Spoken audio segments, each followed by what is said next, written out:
All right, welcome to The Explainer. Today we're going to untangle two of the most complex and, honestly, most misused terms in all of politics, fascism and authoritarianism. Understanding the real difference between them is absolutely crucial for analyzing the world around us. So let's get right into it. Okay, let's start with the single most important thing you need to remember. This quote right here. All fascists are authoritarians, but not all authoritarians are fascists. This one sentence, it's the key to everything we're about to discuss. And for anyone studying political science, really getting this distinction isn't just about passing an exam. It's essential for making sense of political systems, both in the past and in today's headlines. So, to really understand fascism, we first have to zoom out and look at the broader category it fits into. The best way to think about it is that authoritarianism is this big, giant umbrella, and it covers all sorts of different non-democratic governments. So what is authoritarianism, really, at its core? Well, it's all about power being held by one leader or a small group, with very limited political freedom for everybody else. The thing is, the government doesn't need you to be an enthusiastic cheerleader. It just needs you to be quiet.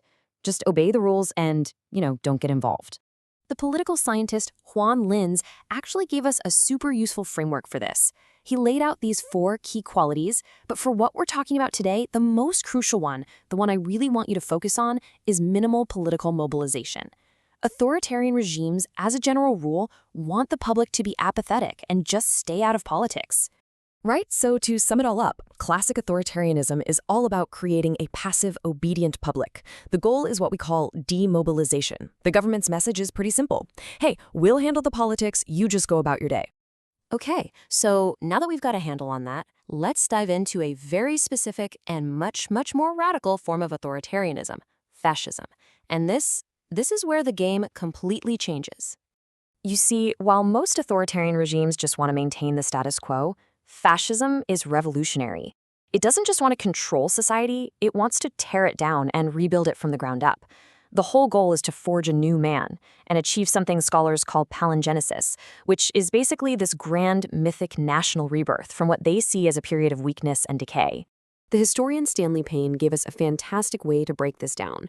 He argued that you have to look at fascism in 3 different ways: what it's against, its negations; what it wants, its goals; and how it acts, its style.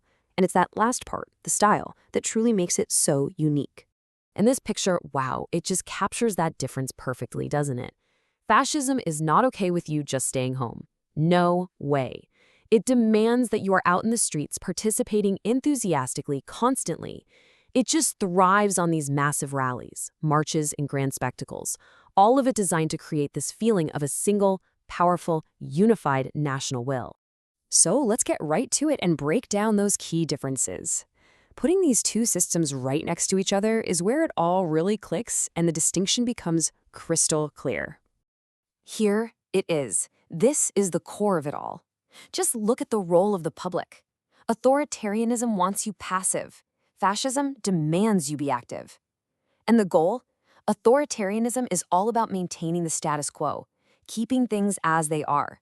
Fascism? It wants a total revolution. This even comes down to violence. For authoritarians, violence is just a tool to maintain control. For fascists, it's actually celebrated, seen as this purifying force for the nation.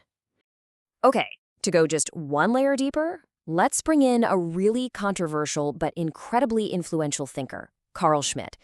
His work helps us understand the uniquely aggressive, almost existential core of fascist thinking. Schmitt had this really radical idea about what politics is. He said it's not actually about debate or compromise or anything like that. For him, the true essence of politics is the distinction between friend and enemy. It's about defining who we are and who they are, that group that poses an existential threat to our entire way of life. And this friend-enemy distinction, well, that's the engine that makes fascism run. The whole ideology works by unifying the friends of the nation against a constantly shifting lineup of enemies, both inside and outside the country. This creates a permanent state of crisis, where extreme measures are always justified. And we can see this theory play out perfectly in the real world when we look at Hitler's rise to power. Just notice the pattern. A crisis happens, whether it's real or totally manufactured. It's used to create an enemy, first the communists, then political rivals, and then that's used to justify the complete teardown of democracy. It's a textbook example of creating a permanent state of emergency to seize total control. So let's bring this all together. Why is this distinction so incredibly important, especially right now? Ultimately, it really just boils down to this. Does a regime want you to be passive and stay at home, or does it demand that you be out in the streets actively marching for its cause? The answer lies in these three key takeaways. Authoritarianism is that big, broad category defined by control and public passivity. Fascism is that specific, revolutionary ideology that demands mass mobilization for a national rebirth. And that is the fundamental difference: mobilization versus demobilization. And this all leaves us with a really critical question for our time.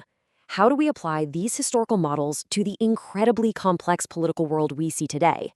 Being able to spot the difference between authoritarian tendencies and genuinely fascist movements is one of the most important challenges we face. It's really something we all need to be thinking about.